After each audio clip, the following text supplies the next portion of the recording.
Teisha Bader with Shalom TV's News Update.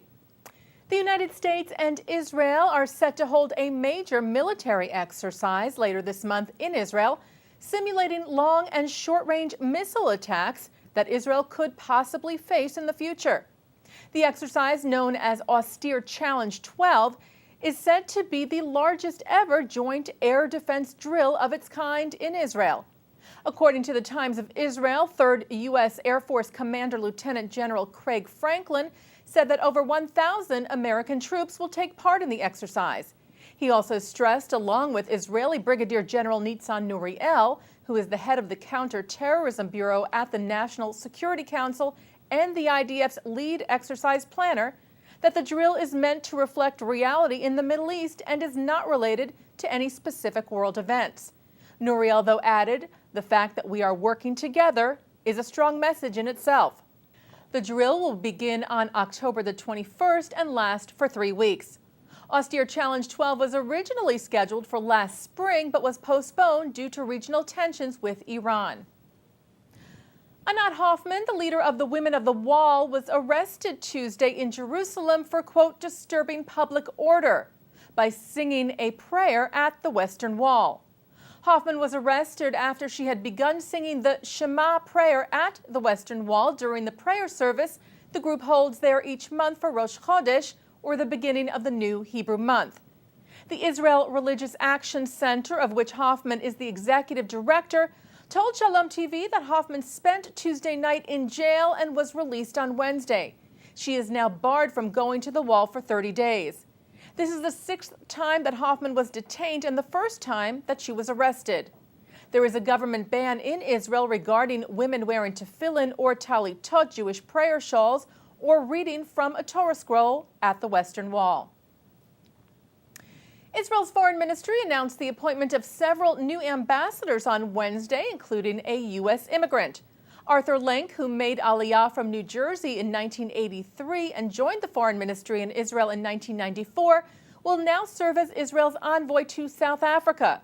Lenk previously served as Israel's ambassador to Azerbaijan from 2005 to 2009.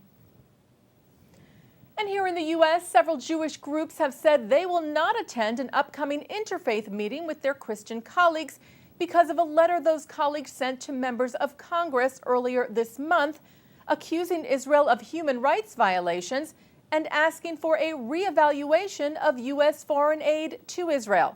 The Jewish organizations, which include the American Jewish Committee, B'nai B'rith International, the Central Conference of American Rabbis, the Jewish Council for Public Affairs, the Rabbinical Assembly, and the Union for Reform Judaism, as well as the United Synagogue of Conservative Judaism, sent a letter Wednesday to their Christian counterparts expressing the offense taken by the letter's content, as well as their disappointment that the Christian organizations didn't tell their Jewish counterparts about the letter before it was released.